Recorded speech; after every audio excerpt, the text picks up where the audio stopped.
morning, everybody. How are you? Good morning. Good morning. I'm actually fine in the studio, so I'm considering probably I could also do this because there is nobody around me. Yes. Okay, no problem, no problem. Welcome to our virtual conference, everybody. It's a strange feeling, but a nice feeling to be sharing complex thoughts on a very difficult topic, but not in person. Indeed.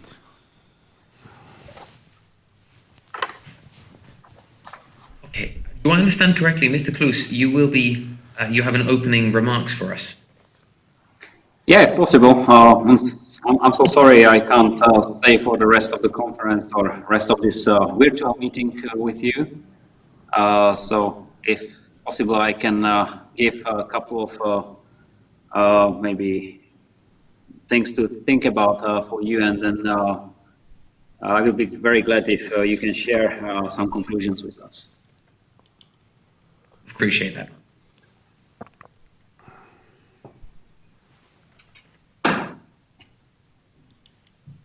Would you like to begin now? If possible. Please do. If we are all ready, no problem. Let's start. Go ahead. Okay. So once again, good morning to everybody. And as I said, I apologize for not being able to attend the entire discussion, which is a very topical one. And please, if possible, let me share a couple of ideas. First of all, Corona crisis is another stress test for the European Union. Why? Because in this situation, countries tend to protect themselves and their citizens and isolate from the rest of the world, which is a very new situation for all of us last at least 15 years in Slovakia. For the European Union, this crisis is very different from those in the past. The reason is simple. Each of us is in a different stage of pandemic, but each of us is heavily affected. Italy has hopefully achieved its peaks, and Slovakia and some other countries in the region will most probably achieve its peaks within days or weeks. Nobody knows exactly. Approaches are also different between member states. Some are stricter than the others. Some adopt measures earlier than the others. And Slovakia is one of the most conservative countries. We have to be honest in this case. This helped us so far to get more time to prepare our hospitals and avoid the so-called Italian scenario. But as we are all members of the European Union, we cannot just disconnect from each other. And that's why we share European institutions, single market, and many other rules. And our economies depend on each other, and we can easily feel that if it comes to transport. We deal with the crisis at the national level, but also at the European context. And there are many areas where we are working together and help each other. And if you don't mind, I will give you 4 examples. First, it is European solidarity. I'm glad that the Slovak government yesterday a green light or showed the green light to join those who provide various kind of help to Italy. And with the highest number of dead people in the European Union, as far as I know, it's more than 21,000. So I'm, as I said, very glad that finally we made such a step. Then second is economy. We need to make sure our single market works and supplies can flow across member states, including medical equipment. This is a crucial topic for Slovakia. And we also put together European Union tools to help us with the economic effect of the crisis. I'm also very glad that we are now discussing a package of 500 billion euro, which is necessary for all European Union member states, including Slovakia. And third question is repatriation, which we are working hard, especially at this ministry.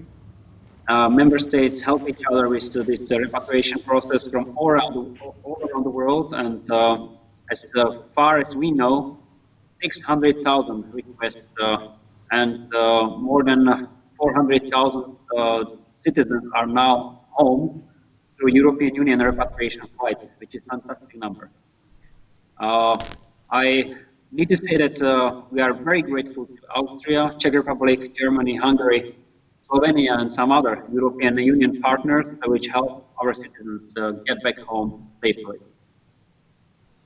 For this disinformation, which is also a very problematic issue, Europe provides more help than people realize.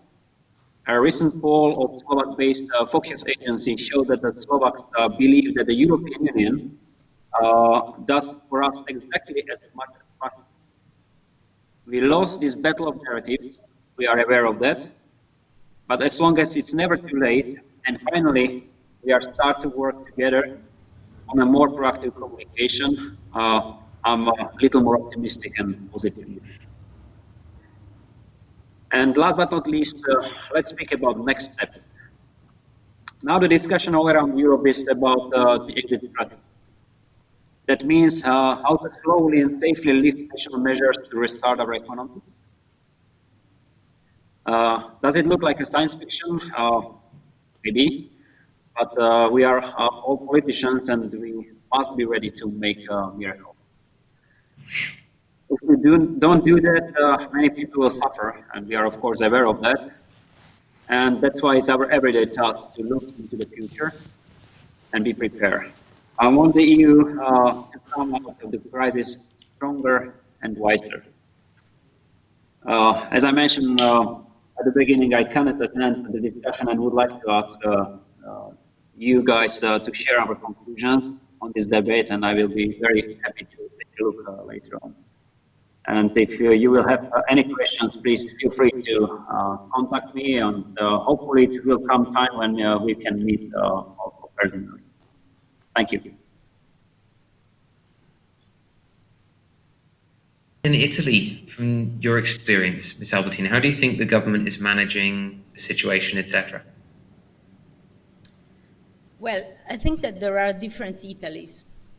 We are in Rome, and this means that we are in a pretty safe and quiet area, I have to say, while, for instance, my family, they are in Milano, and my brother is in Hong Kong.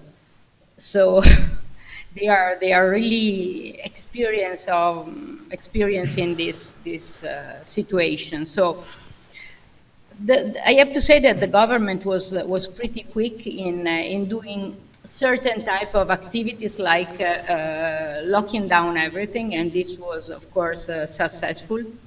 In the other end, I suspect that we don't know a lot of things, unfortunately, and this means that, for instance, what we realize as a population is that there is no, not a lot of really monitoring of what is going on. So we really don't know what is the real number of people that are affected. And this, of course, has an impact proportionally in the number of dead, of casualties. So basically, we really don't know what is the real percentage, even if we know that it's very high, also because the hospitals in the first phase of this crisis played, unfortunately, despite themselves, a bad connection, because they were kind of the center of propagation of the virus, because several people went in the hospital without knowing that they were sick, and the doctor were not prepared. They didn't have any masks, they didn't have anything in the very beginning, let's say the end of February. And of course, the hospital were kind of a bomb where the virus exploded, because I don't know how is in your country, but at least in Italy, in the emergency area, you have to typically you have to wait hours with a lot of other people. Not now, of course, because now nobody goes anymore in the hospital, but before it was like that. So imagine that a guy that guy that now luckily is safe, but was the patient one, as he was called. He went in an hospital 2 or 3 times before being tested against coronavirus. So this means that this guy went and rest for 5 hours in the hospital. And this was the beginning of the infection, because all other people that were in the hospital get the coronavirus, that they went out. And so this was the beginning of the crisis, at least in that area, Codogno, this name that you know. But of course, this doesn't explain why in Pianura Padana, that is the area that is more affected, there are all these people that are dying. And probably, I mean, there are a plethora of scientists that are studying why. So maybe the pollution, maybe the climate condition, maybe the fact that it was the first place. It is true that we didn't prepare, I mean the government didn't prepare the country when we discovered that in China everything was about to explode. The doctors didn't have the mask, didn't have the gloves, and so the first phase of the disease was with those poor people going at work naked. And this, of course, had an impact. I mean, we have a large number of nurses and doctors that are affected by the virus. And now we are in, yeah. Please. So this is for the let's say health emergency. And now we start to see other things that are emerging. Like, for instance, one of the main risks now is the societal pressure and also the economic pressure. Absolutely. That's something I'd certainly like to talk about later. People are worried about this one. We do that. So, Mr. Miko, what's your thought about the Slovak government's the measures that we've implemented in Slovakia? Masks everybody's wearing, and so on. Indeed. By the way, I don't hear very well your questions. It gets a bit of fragmented, but my understanding is you are asking that what is the situation in Slovakia and my perception. Yes. Actually, I have to add to Susanna that I am observing very closely situation in 3 European countries, not now European Union countries, because I ended up quite divided from my own family because of the closure of the borders. My wife and my daughter and grandson, they are together, fortunately, in Prague, and my son is working and living in UK. So actually, I actually see, and from the first-hand information, feel the perception, at least from my family members, and it's actually quite interesting to observe.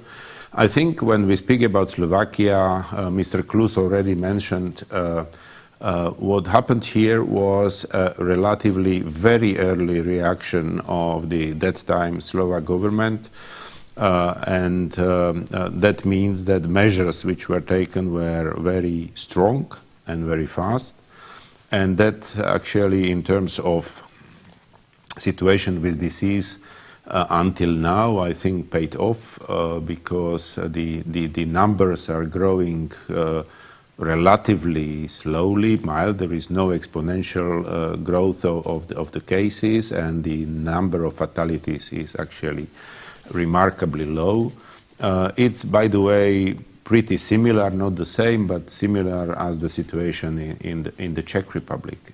And as it was said, certainly in a way it is also a result of the fact that it didn't start here. So it was a certain period of time which gave time to the local governments to decide, because they could see what is happening in the south of the Europe, and they could react with a certain time delay, and I think that was quite principal advantage. On the other side, what also happened was the restrictions and cuts and bans and closures were taken basically from the national perspectives, which means that particularly the first weeks after that, we have been witnessing the problems on the border, many problems in terms of transport of, let's say, principal important goods cross-border, and it was more and more clear that on the one side, very understandably, the governments, national governments, were taking care about what they are responsible for, meaning the national population.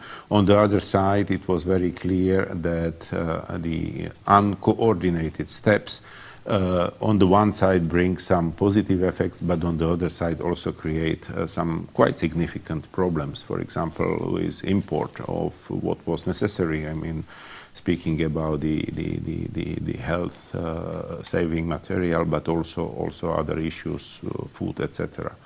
At the moment, I would say that what was really working well was also the I don't know if it is still a kind of let's say ability of the people to understand the overall measures at the state level, but I would say that following the calls of government about wearing the masks, about social distancing, about really taking care about not being in big groups, etc. The people here, in principle, were really very disciplined. So it is really visible from the first moment when you go to the street, when you have to go to town or outside, you really see that most of the people, from the first moment when they were asked to do so, they were following this advice. And I think this is actually a significant asset of the situation, because that really avoids the fast spreading, and the people are really actually following that advice. That doesn't mean that there is no discussion about how much all of these measures are needed, how long it will take, do we really have to follow it so long, etc. All these discussions came as well. I have to say, I mean, there are people which are asking about, obviously, rule of law, the personal rights, all this stuff, but all this more or less is happening on the background of following that. So, I mean, it's a discussion, the people are asking, is it really needed? But they are not protesting by not doing that. And I think this is very, very important. So that means that really it helps the situation to evolve. There are still some loopholes. I mean, we have,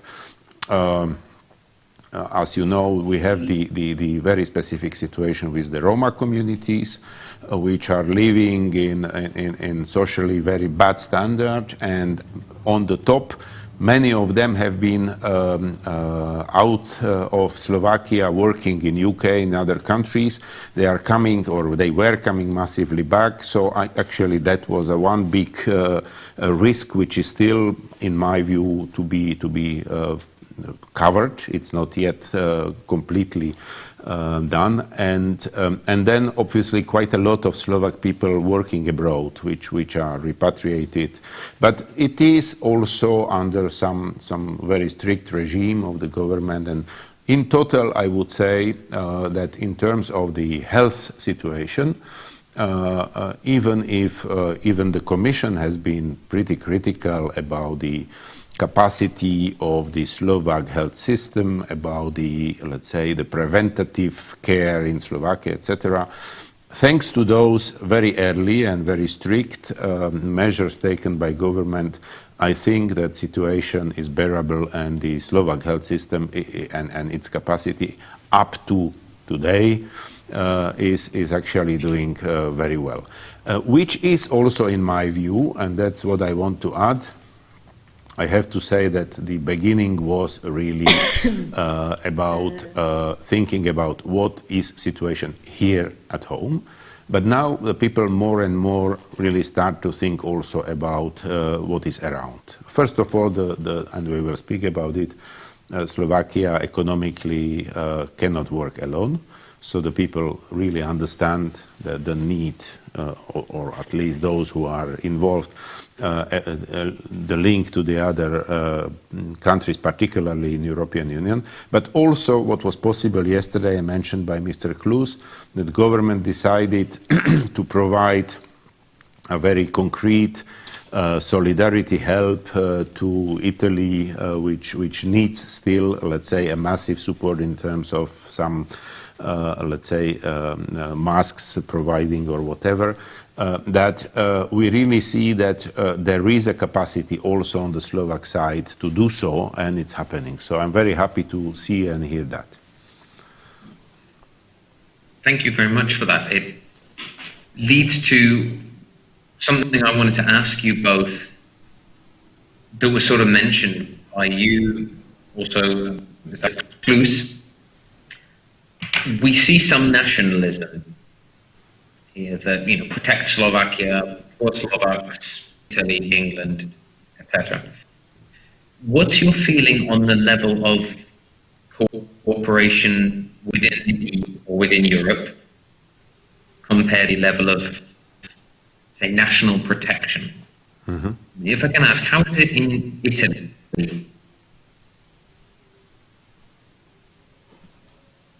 It's for Suzanne, right? Well, yes, for Susanna, because I'll ask yours for Slovakia.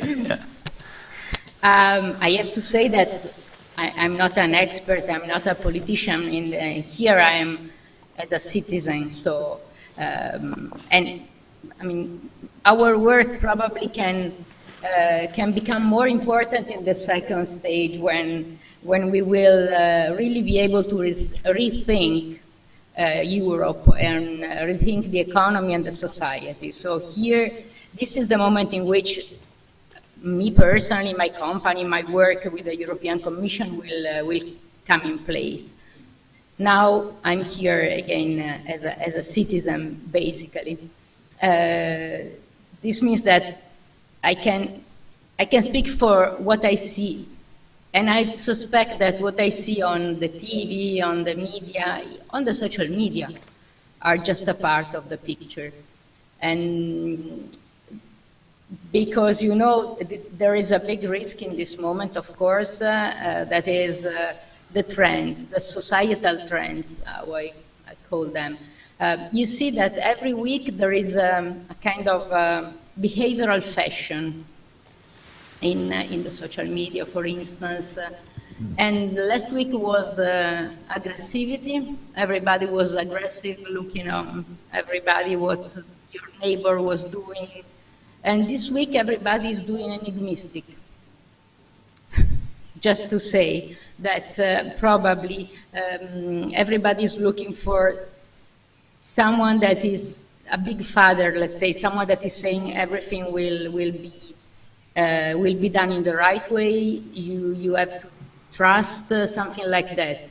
So it's a kind of, I mean, the population really would like to have some direction, but also to see the future, because what is really impossible now is to really see the future.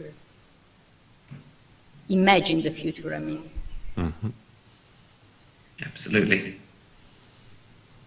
So I don't know if Mr. probably Miko, I didn't answer. Yeah. You know, would you like to add? Yeah, No. I think in Slovakia and similarly in Czech Republic, and as much as I can follow also in other, let's say, Central European and Eastern European countries, you mentioned the wave of nationalism, and I would say that I would not call it nationalism. I would call it actually something like, you know, the closest group defense.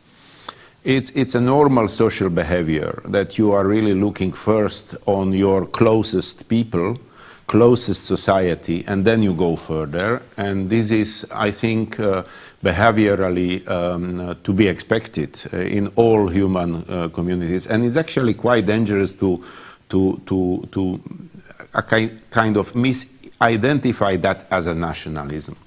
Obviously, if you look on the national leaders, they are politically responsible to the national audience, and they have to show that they care about their electorate. So it's logical what they do, and I would be very careful with criticizing that. What is to be, let's say, not criticized but discussed is that actually the international, or in our case, European collaboration has to come earlier in their mind, because it is actually very helpful to each of the nations. So the point is in which moment they actually do not react more or less in this hectic or panic mode, and come to the idea that actually they could get better result for their own population in the European collaboration together. And that took some time, and I remember in that time that was the ideal moment for a real nationalists, an ideal moment also for all kind of, let's say, enemies from outside of European Union to work inside of our, let's say, system, particularly, of course, on social media. The amount of hoaxes and amount of the fake news and amount of propaganda, I would say, rose enormously, and the people were obviously very susceptible to that because they were feeling to be endangered. And in this moment, it is like Susanna said, the people think quite differently, and the behavior evolves in waves, which is your weeks, and depending who set the tone in a given time, then it goes over almost the whole society. So it is very difficult also to communicate in that time, and I can imagine that even the national politicians, they don't have an easy, let's say, task now, stand up and to say, hold on, guys, actually everything is perfect, etc., because people do see and feel it's not perfect.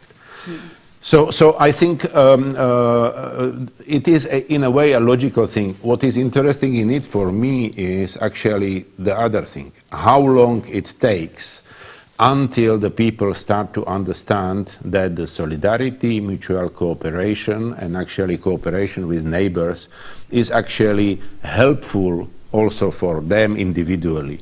And this is a big task also for the politicians, but also for media, for many influential people, to show up that this is the case.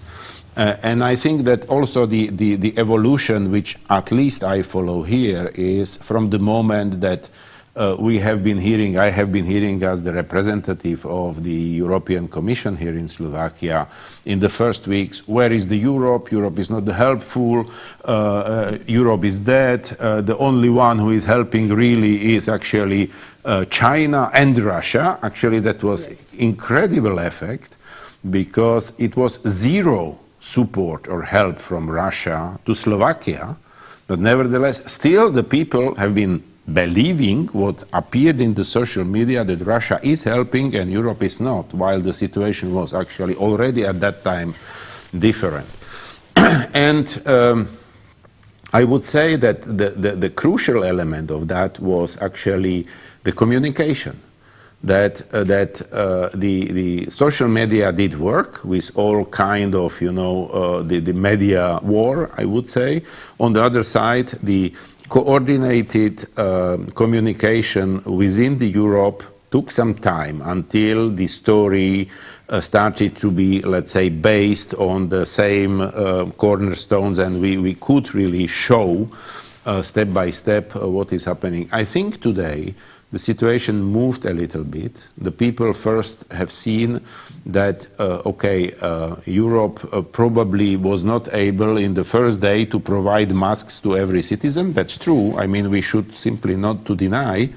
And actually in the crisis, at that very first moment, people don't care about the fact that European Commission or Europe in Brussels does not have that competence. It is important to explain that that competence was not given to European level by national levels. They wanted to keep the health sector in the national level. Nevertheless, I understand fully that the citizens don't care in the first moment. They just expect the help from somewhere, including the Europe. But as the time goes and now the economic elements are coming into the question and the people really start to be afraid of unemployment, of economical slowdown dramatically, 10% maybe in Slovakia, they start to see that actually without Europe and European coordinated approach, we will be really in very deep problems. So, I think this will also evolve, and therefore, as it was said at the beginning, I am also a kind of believing that the result of all the crises, also in Slovakia, also in Czech Republic, would be reflection, would be analysis, in order to be prepared for similar thing. It is unprecedented. We have to admit it was not really on the plan. I mean, nobody had a plan for such situation. So we learn by doing, but it will be also making Europe at the end stronger. I very much believe in that.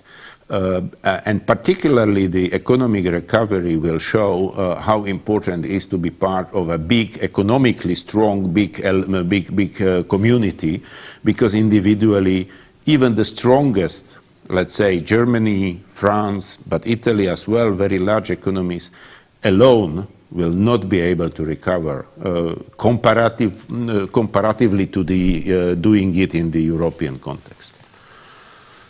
Yes. Thank you very much. I wanted to perhaps raise a difficult topic now. It's hard for me to say this without sounding very uncaring, but a question I have heard raised, and as well. We have shut down our economies to a big percentage, large percentage.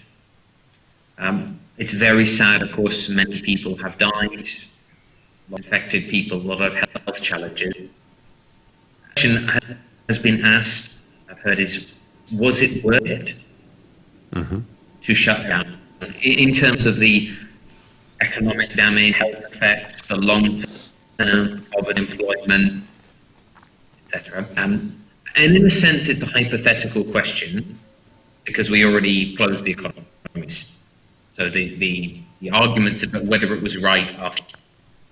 But to take your point, how do you think we can best restart the economies, re-energize people in a coordinated way? That's a question to both of you.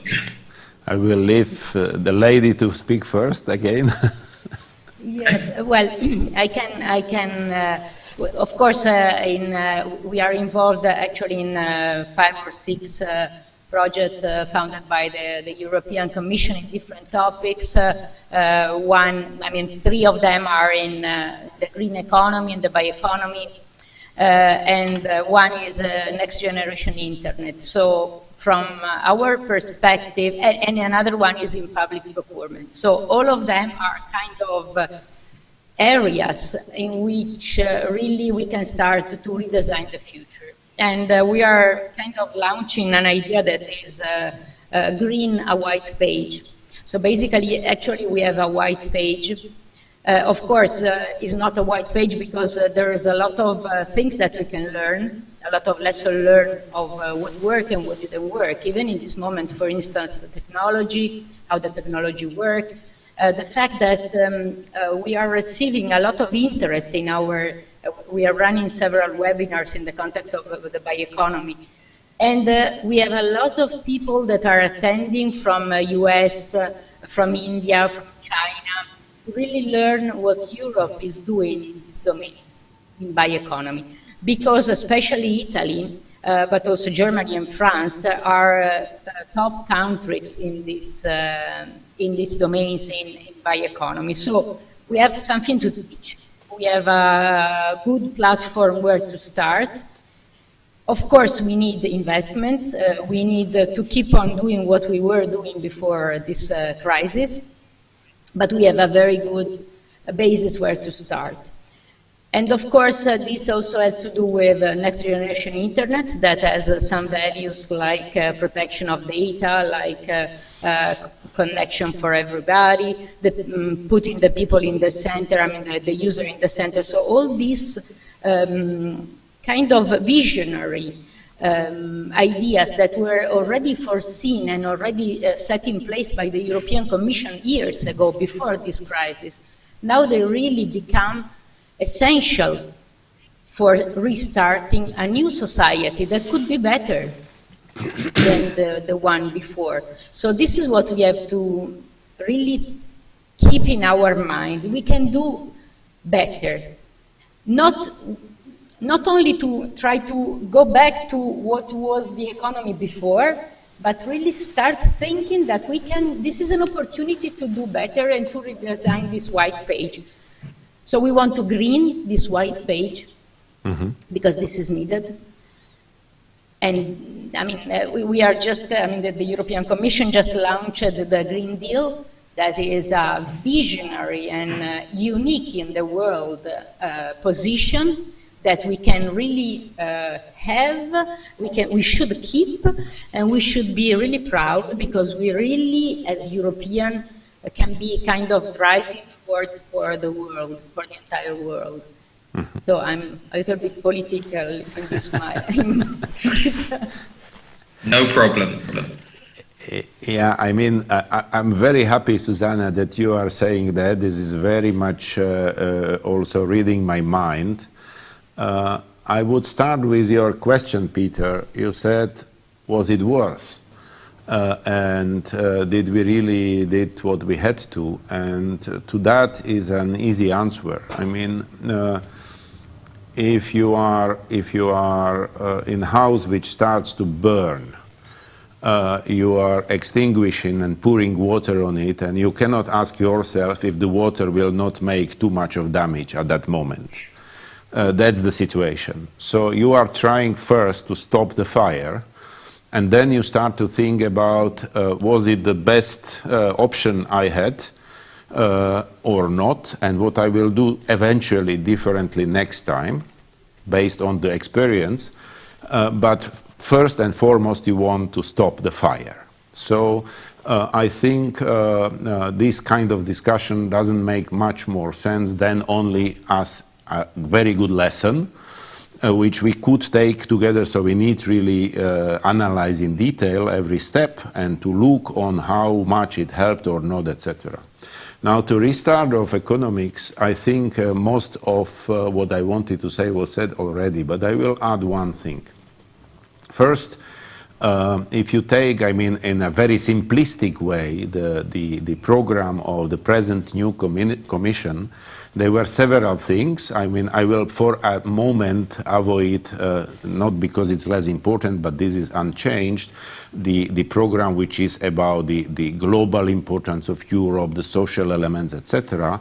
And let's take only the two priorities which were directed to economy, and one was digitalization as a top priority, and second was a green economy.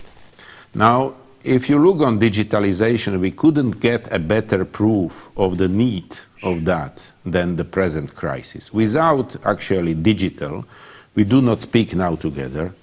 Without, going more and more digital, many of the businesses which somehow survive today would not survive because they would not have the means. And it is actually essential, and we see that. Let's think about the schools. I mean, here in Slovakia, in Czech Republic, I mean, most of the education now, children are at home with the poor parents, which have no idea, actually, they get now, actually, I think, much better understanding about how difficult the role of teacher is, because they have now to supply, you know, what the teachers do every day. But at the same time, the schools, but also state, supports them and teaches children using the digital means again. So, I mean, this was a perfect and full endorsement that this direction, digitalization, is a top priority which needs to be even more and faster developed. So I mean, from that perspective, this was clear. And now the other question is the green economy and Green Deal. And I have to say, I heard already from many politicians, including in our region here, that, okay, let's now wait a bit and forget about the Green Deal, because this will be extremely expensive, and now we will have to actually restore our economy and, you know, let the wheel run again, etc., which is, in my view, a misperception of the situation. I remember when we were discussing the Green Deal and we were speaking, now it may be, you know, in 30 years, maybe hundreds of billions of the cost, and it is extremely, you know, costly, etc., etc. Now look on what we were able to mobilize if there is a real crisis. I mean, we are now speaking about more than 2 trillion of euros which can be mobilized in order to restart the economy. So at the end, if we see that there is a real problem, we are able to react.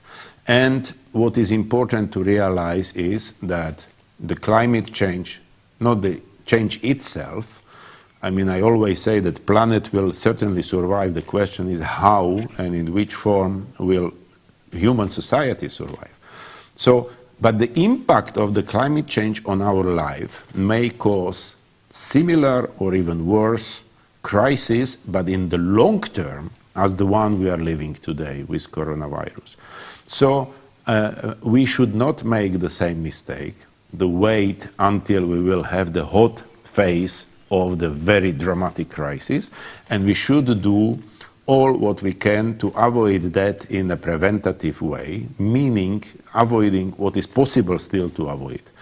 And the present crisis shows us that there is a not only, let's say, danger, but also the opportunity. And in that case, I fully, absolutely endorse and agree with what Susanna said, that this is actually unique opportunity to use the present situation into economic restart, which will go in direction. And I'm not naive. I know that many things should be done fast, so it will be no time for development, etc. Some elements will need simply to restart in order to restart the economy running, but we can take the direction which goes to the circular economy, which will make us less dependent on the long distance transport, which will make us more, let's say, relying on the local resources, local work, etc.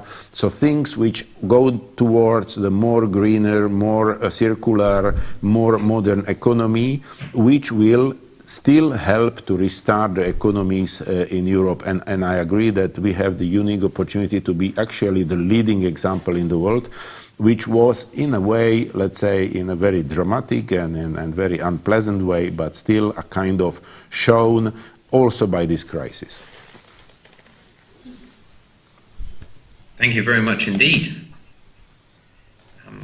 both of you. If I can ask you, possibly to make it more concrete and visualizable for those listening and watching the stream, what do you see as industries or economic areas that will go down significantly in Italy and Slovakia, and which do you think will rise as we change towards something new? We go with Susanna first again. I think that before we start doing things, since the fire is kind of aside, let's say, we need to reflect, because otherwise the risk is that we go for the safer path. And so we go back to what was before. And we risk to really miss this opportunity. While this opportunity really requires a reflection that should be done by several stakeholders from different domains, with different mindsets from different countries, to really be able to analyze what worked and what didn't work, to be really critical, and to also be visionary. Because otherwise we really miss this opportunity. So what we have to do is probably to create kind of a multidisciplinary think tank to really analyze what is the society we want. I mean, there are a number of high-level analysis that has been done before. So we need to start from this. We need to start from the actual crisis to see that it's possible to live in a different way. Of course, when we were promoting the bioeconomy, the Green Deal and the circular economy up to 2 months ago, our kind of frustration was on the fact that it's really difficult to ask to the people to make a change, because if the change is gradual, it will require a lot of time. But now we are kind of launched in the middle of a different society, of the famous white page. So it's like a shock, and we can restart, we can reshape our lifestyle, starting from a different situation, because we are more open to the novelty. We are kind of, we want something a new brief, because we are closing our houses. And so I really would like, the politician, possibly supported by the people like us that are working in connecting European projects, for instance, in these domains. So we have, for instance, we are the main contact of the European Bioeconomy Network, that is a network of actually around 60 projects and initiatives supporting the bioeconomy. So let's exploit these networks, because it's absolutely important to use what is already there, because there is a lot of work done, and we really need to exploit it, to use it as a platform to make the jump. Mm-hmm. Thank you indeed. Yeah, I think if you have been following the speeches of Ursula von der Leyen, she started to speak about a kind of Marshall Plan for the Europe.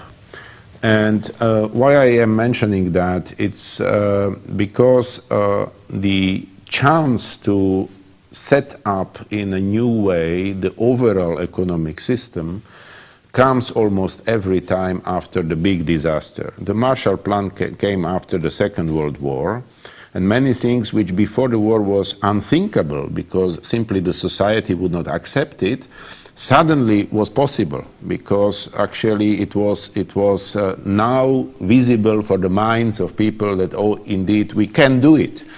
And I really agree again with Susanna that if you just think about the people, telling people before the corona crisis that we need to start a new economy and you will be less traveling around the world, you will not have 5 or 3 or 2 cars but only 1, and maybe you will use more sustainable and you will have to limit yourself in this and this and this.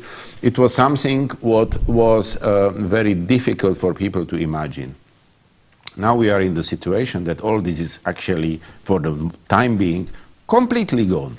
And the people suddenly see actually that how much this is dependent on many elements which led to the present situation. So there is even in the perception of the people, I think the time which allows now to show that there are elements which could be done in a different way, which will be less vulnerable to the, let's say, critical factors like, for example, the present crisis.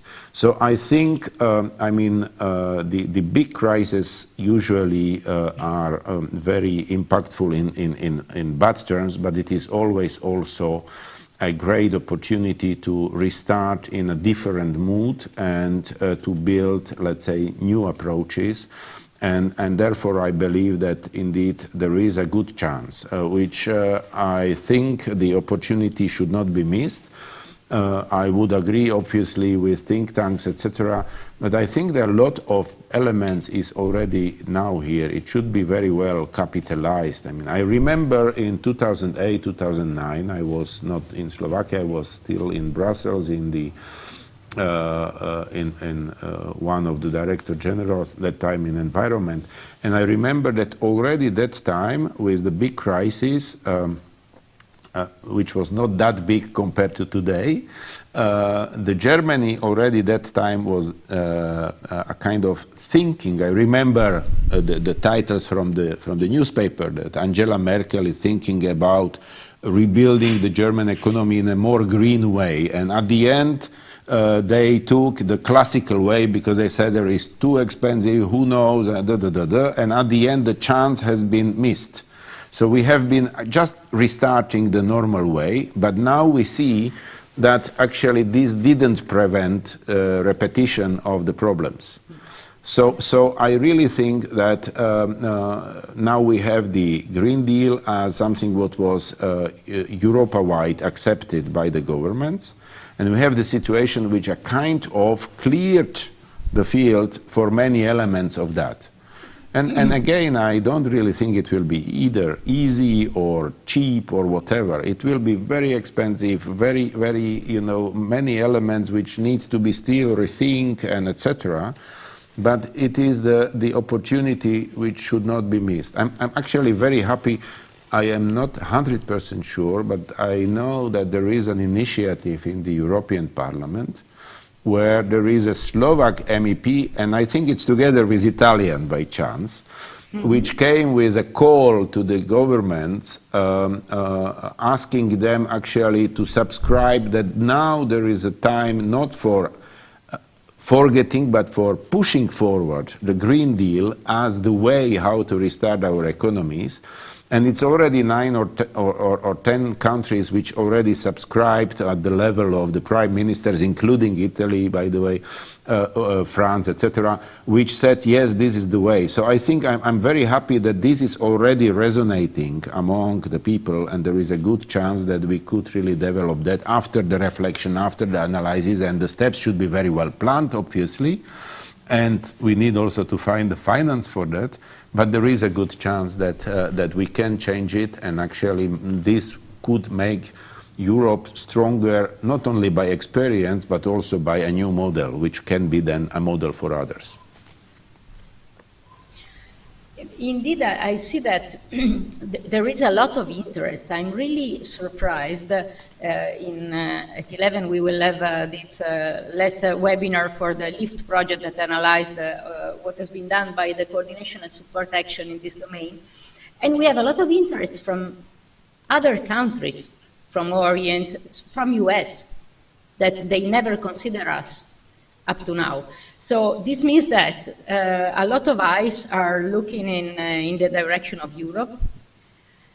This means that we have something to teach. We have a very good starting point. Consider that there are already in place a lot of very interesting platforms, networks of stakeholders. So it is absolutely important now to be able to leverage all this network already existing, because it is the time to really put together the government, I mean the political players, with the researchers, but also with the civil society, and of course the business. So it's really time to maximize what is already around, And probably, and there are a number of projects, especially the coordination and support action funded by the European Commission in the last 15 years, that can really play this connection role. So we don't have to miss again this opportunity to exploit these players, because they can facilitate and even make the process more quick and proactive.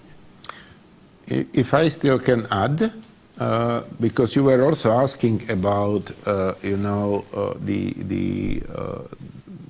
national point of view. What I see in Slovakia is actually the people already reflected that being the country with the largest car production per capita in the world, being 86% dependent on the exports, is probably not the way actually in these modern times to sustain. I mean, it was very good. It was building and supporting the economy. Slovakia was growing recently quite well. But I remember already a year ago, we had a discussion here as a commission when we were releasing the European report on the Slovakia, that the government already said we have to think about the new phase, because this is actually the period which is more or less over. I mean, the present crisis just showed it even stronger, that we need a new thing. And where I see a certain, let's say, risk is not to go from one extreme to another one. Like the people say now, we should be self-producing everything in Slovakia, we just close, we will be only dependent on ourselves. That would actually avoid to use all the advantage of being a big entity like European Union and using the things, in the most smart way. So really we need to shorten the production lines, the traveling of the goods. We have to use much better the existing resources. We should be much more efficient. All this is true, which also means that many elements should be more localized and I would not say nationally, but rather actually regionally.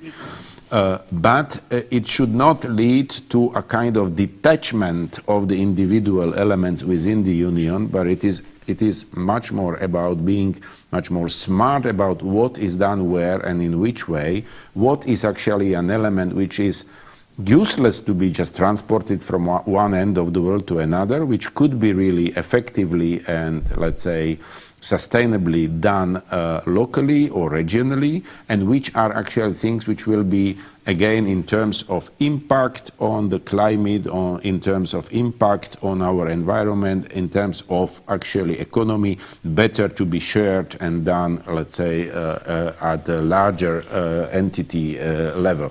So what I'm calling for is not to come from one extreme to be actually totally globalized and doing sometimes not very environmentally or climate-friendly things, and going back to the other end, which will mean a closure, isolation, etc. This is also not the way. I think we need to find a model which will be in the middle, which will actually make good use of what is beneficial also from the point of view of the future, let's say, living on this planet, what is better to do together on large scale and what is actually better to do more in the local scale and with actually the only simple thing is to have the climatic/environmental externalities much more reflected in globalized economy. Thank you both. Thank you for the detailed answers. What I'm hearing from both of you is this sense of restart, something new, making the most of a very difficult situation, but not doing it as a huge jump, rather using the existing networks, the existing knowledge, the existing systems and structures to the best. So what I'd like to ask is, where do you think this change will fall on a scale of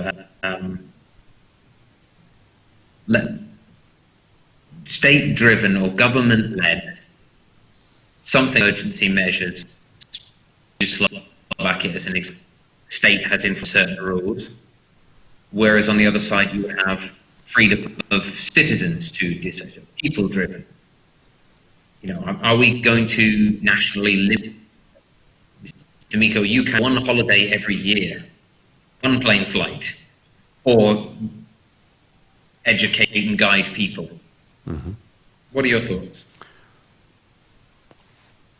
I mean, my take would be that at the end, the releasing the power of the invention and free thinking of the people was always leading to the new solutions better than any kind of state dirigism or whatever, how to call it. State has a very clear role, which has been shown in this crisis now, which is a kind of safety at the end. So the state has to learn about the basic infrastructure, enabling infrastructure, the net which will allow actually to the citizens to survive in a solid way, and also taking, let's say, the leading role in the crisis moment. And I think I would be not surprised, I would even expect that, for example, despite of maybe 30 years of discussion at a European level where the member states didn't want to pass the competencies in the health systems to the European level, I think after this crisis we will find out a kind of crisis mechanism which will be given to European level, because it is now clear that if it was coordinated from the beginning, we would do all the member states better from the very beginning. The structure was not there, and it's improvised. Actually, you see the prime minister's meeting, and from one to another meeting, there is more and more understanding what should be done together. At the beginning, it was all very, I would say, selfish. In the first meeting, I mean, it was disaster to hear the prime ministers. But 3 days later, it was already much more, let's say, collaborative, and it's evolving. And I think this is not because the people change. They just see that what is the real value of the common approach.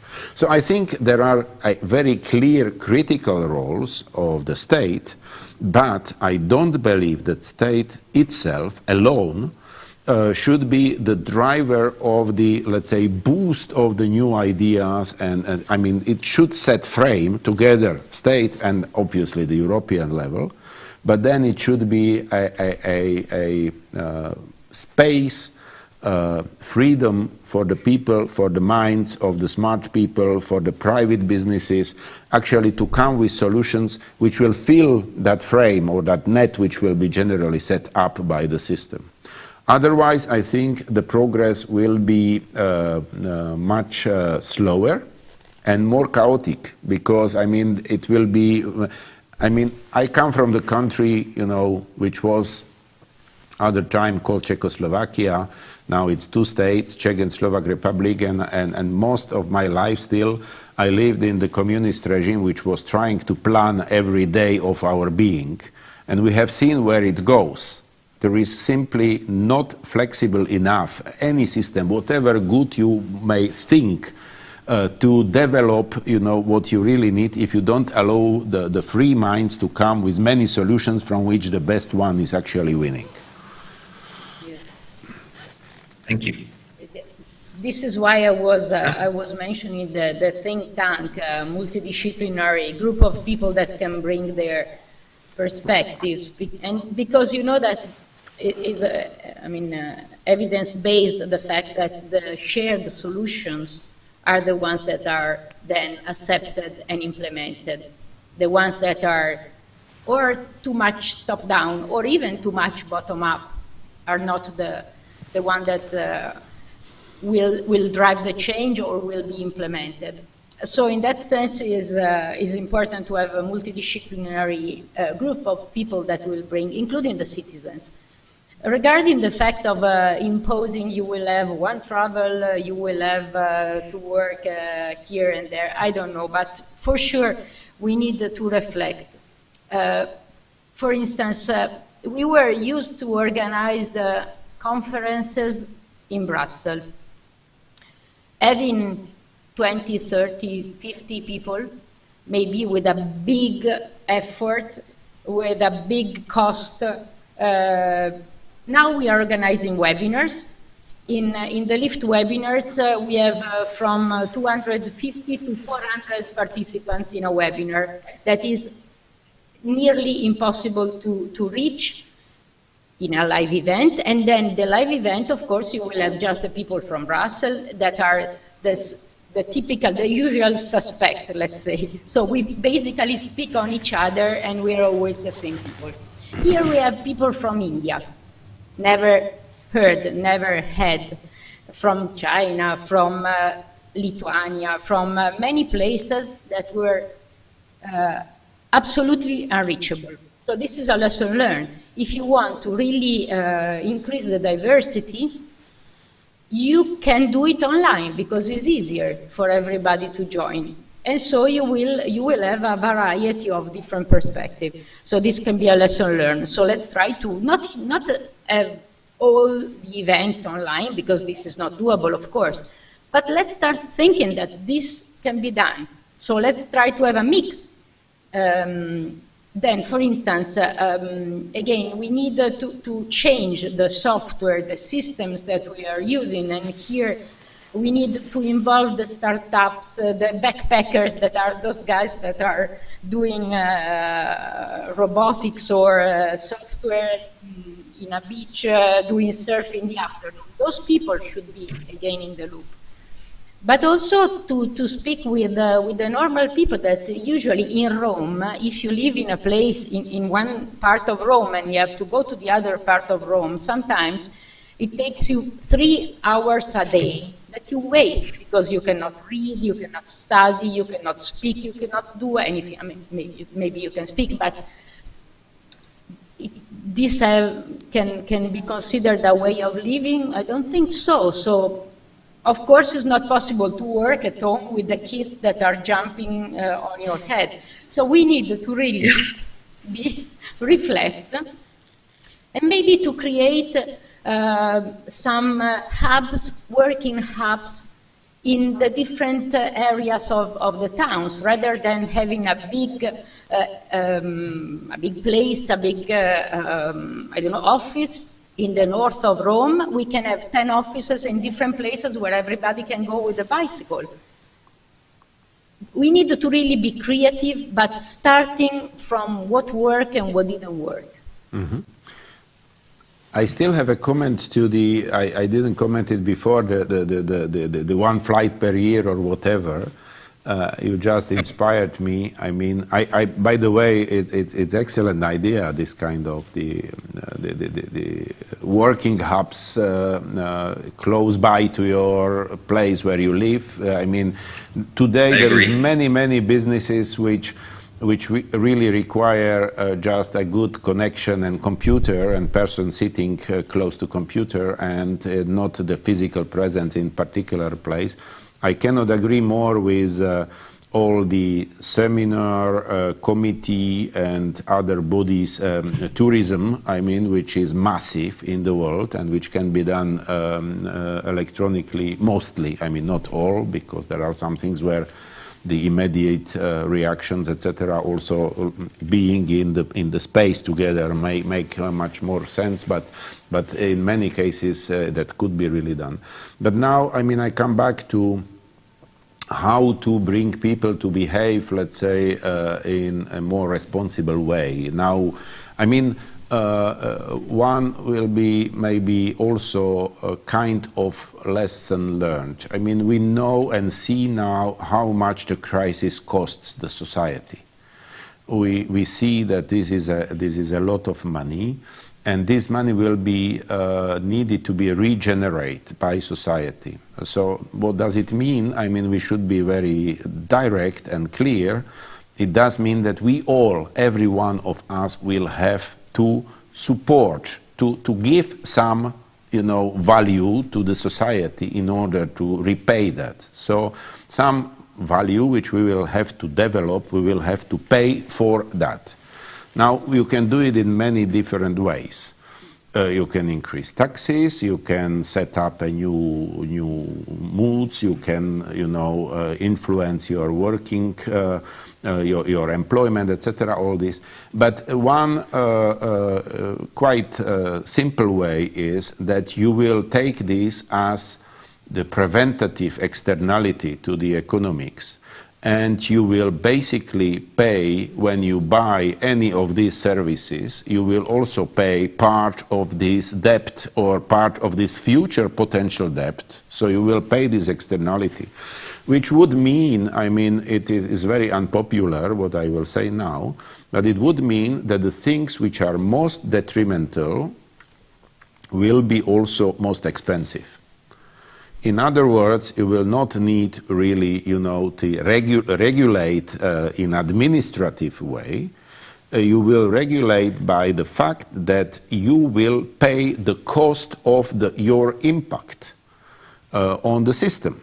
Meaning that, the flight will not cost only immediate costs, also still decreased by many elements of the economy of scale, etc., but you will also pay the potential future impact of this kind of behavior, which is also cost of the healthcare, for example, because there is in the present situation we see that the much bigger chance that you infect, the other groups of people in other parts of the world, and that should be repaid later on. So if you take all this together, in a smart system which will basically these costs which are generated by this kind of behavior somehow distribute as an externality in the pricing of the individual, let's say, services, and I'm not speaking about flights only, but also others, then you will get a system which will be actually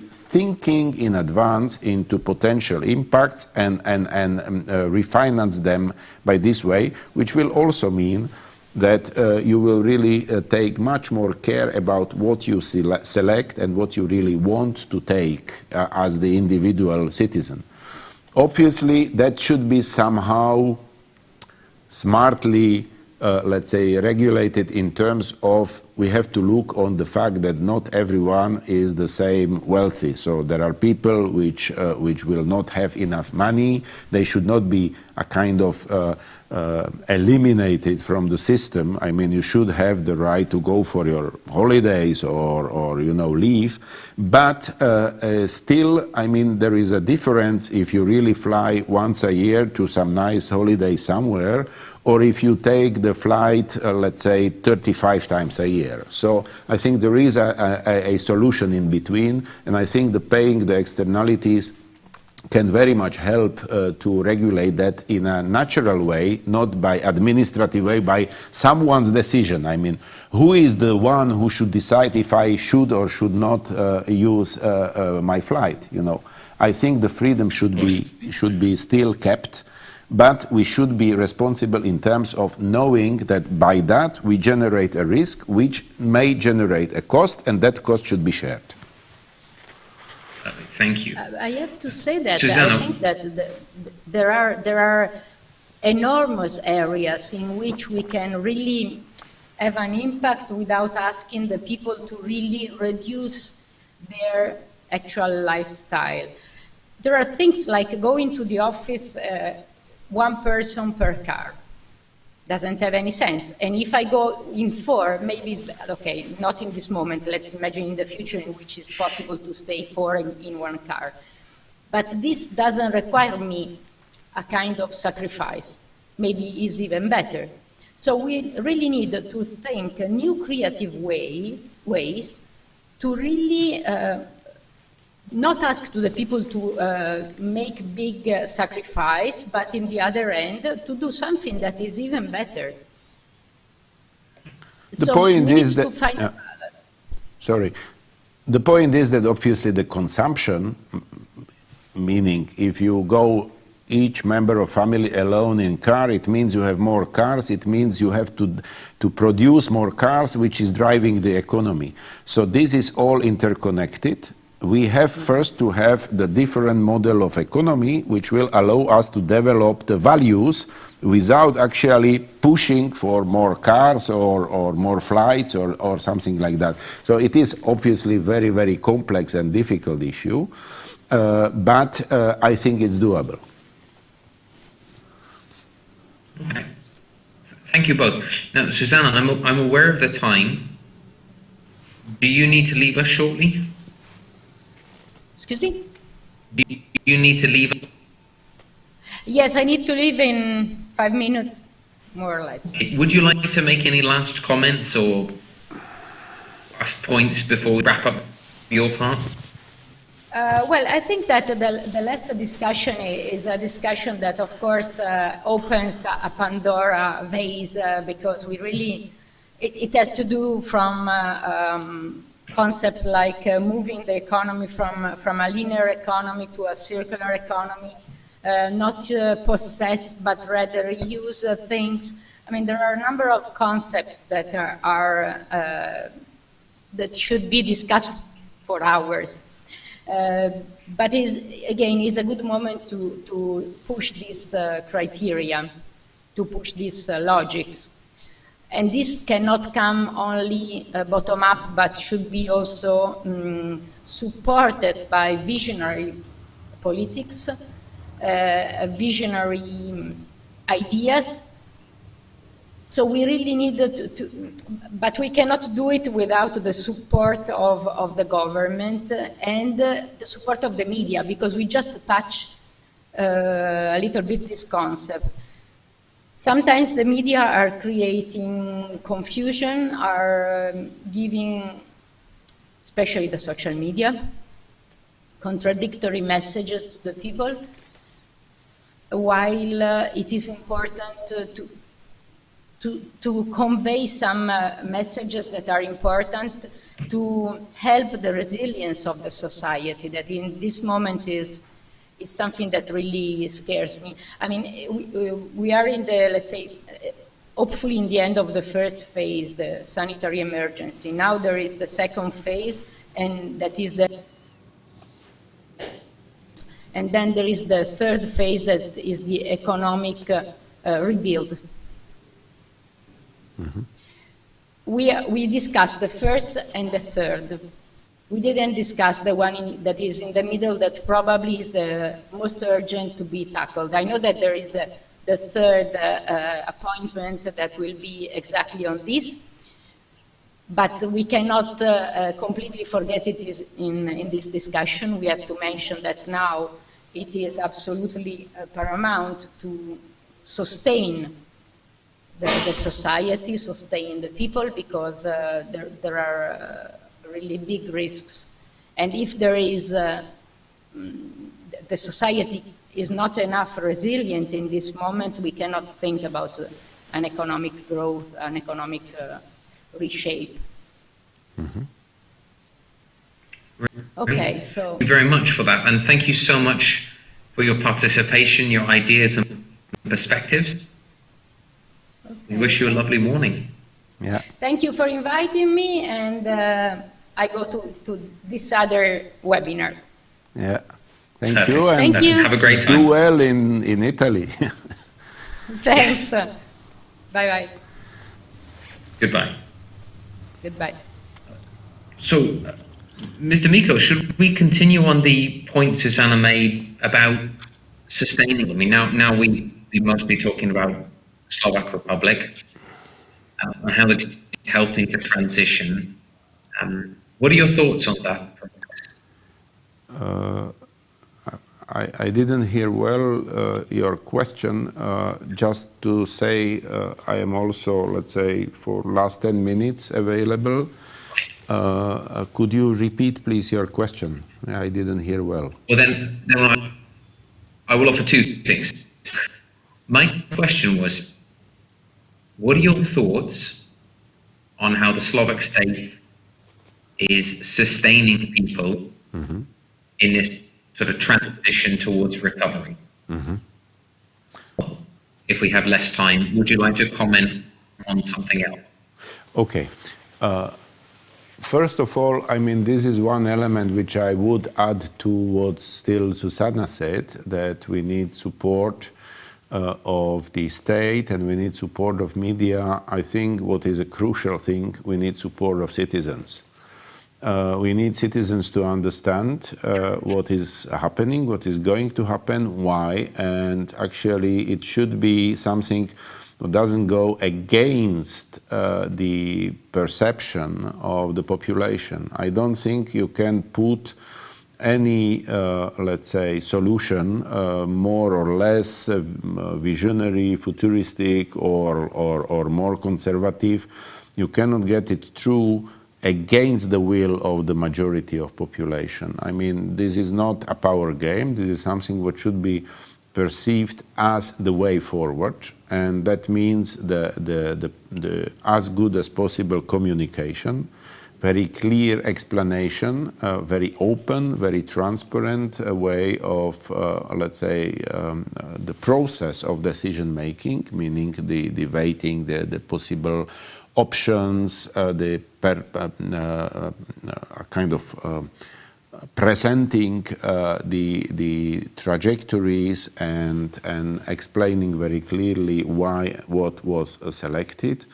So, and that goes on all levels, starting from very close to the citizen, the local level decisions, up to the decisions at national and European level. So we, and there obviously the media and politicians will play a dramatically important role in terms of showing and explaining the citizens. So it is not, it is in my view also a little bit different kind of the future policy making in terms of instead of, let's say, what was a standard in the past, like fighting one concept by another, more or less a kind of a political battle of different views, which is pretty personalized. It is about the concepts themselves, about the content, so about basically developing the overall understanding and support for the structural elements which needs to be done, and then obviously the political battle may be about the details, how and let's say which way these things will be implemented. So I would say the crucial element is to get the buy-in of the majority of population for the solutions, and that means the perfect communication, clear explanation about what and why should be done and what it will cost and when it will be, you know, in different steps or milestones ready, so the people could check that, you know, the efforts, whatever they have to do, or limit or add or whatever, that it will have a result which they can see, because otherwise it will be, if you have a kind of goal which will come after 40 years and you don't see any progress on the way, the keeping the support of the public, of the individual citizens will be very difficult. You ask about the Slovakia. I would say that in Slovakia, one of the effects of the fact that the corona crisis has been relatively, let's say, well suppressed in terms of the increase of the infected people and fatalities, very low, etc. This also means that we are in earlier phase of the overall thing than other states. So we don't yet know when the peak will come in Slovakia. Is it 1 week, 2 or 1 month? Because we made it flatter, but it is still obviously slowly but growing. There are some signals that maybe we could be close, but we don't have yet the information. So I think that when it will be the overall indication by facts that the crisis is really getting over, that would be the right moment to start to speak to the Slovak population about, let's say, new solutions. It doesn't mean that we should not be part of the discussion already now, but I think there is still the dominant interest of the people now to stay healthy and to avoid the problems which are, let's say, imminent, which are endangering, and in terms of population support, I see that in many discussions we are showing all the elements done at the European level in terms of protect the employment, support the small businesses, etc.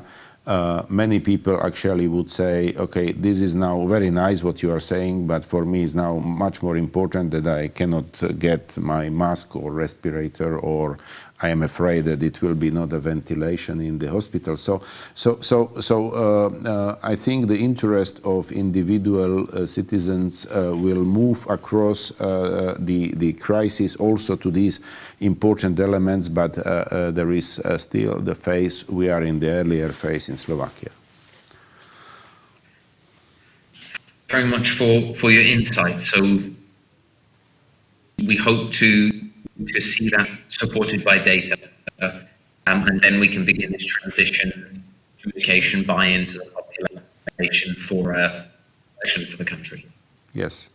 There is also other element. When I look on the screen, I see there the model of coronavirus. Many people really still waits for a kind of breakthrough in terms of cure or vaccination. And again, I think there are even the informations coming about the progress in that field of science. We also invested a lot as Europe into that. And there are elements which needs to be really broadly spread, and the people should be aware that even if the scientific teams invent the vaccines in a record time of few weeks or 1-2 months, I mean, all the testing necessary and certification of the vaccine takes some time. Even if you go the speediest possible way, it is very difficult to imagine that it will be something before end of the year, and much more probably even longer. I think it's again something about, I mean, I cannot repeat more that the proper, fair, factual communication and information is a key. The people should not have false expectations, but on the other side, they should be informed about the real options we do have.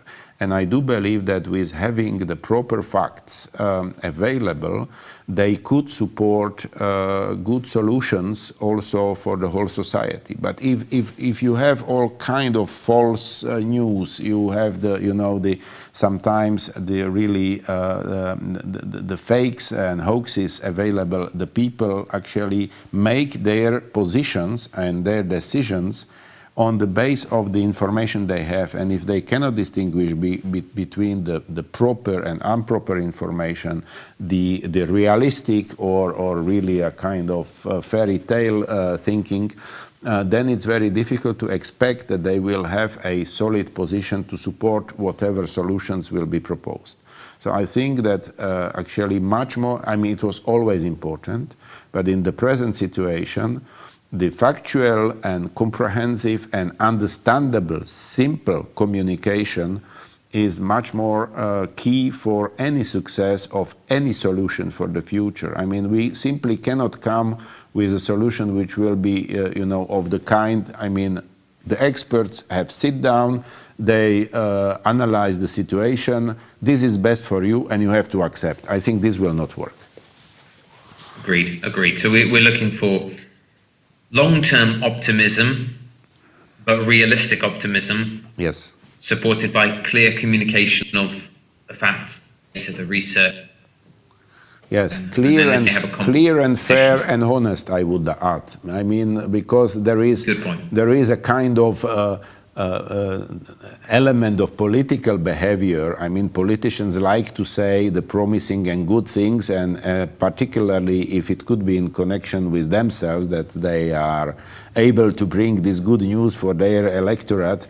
I'm a little bit exaggerating, but the reality is that it is also responsibility of the politicians to speak about the things which they really see they could deliver. It should not be something what is a kind of, somewhere in the future when they will be far from the, the spotlight.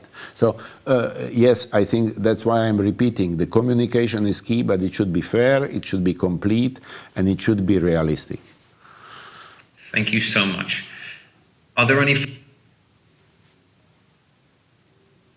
Now I lost you completely.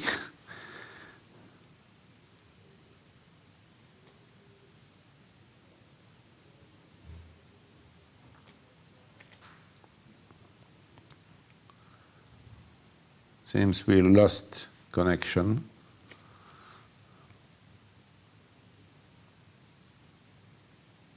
Manage to adapt and use their know-how to help.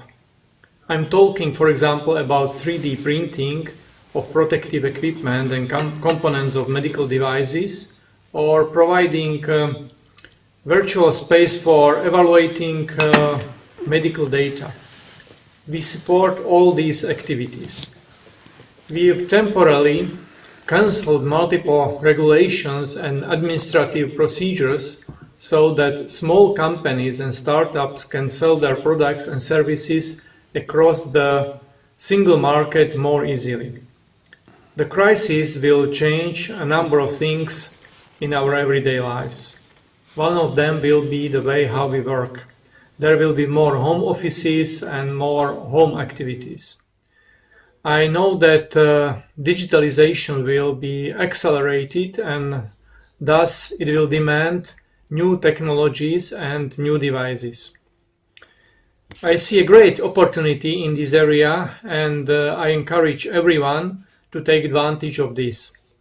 At the European Parliament, we will be creating space to ensure that there are no needless obstacles for development of new technologies. I wish all of you very fruitful and interesting discussion, and I'm looking forward for the outcome of this conference. Have a nice day.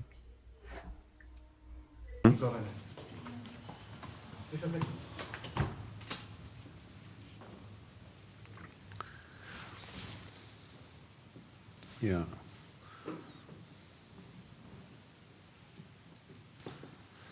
So I've got an instruction that while I lost the connection with our moderator, I have actually to finish. So I would like to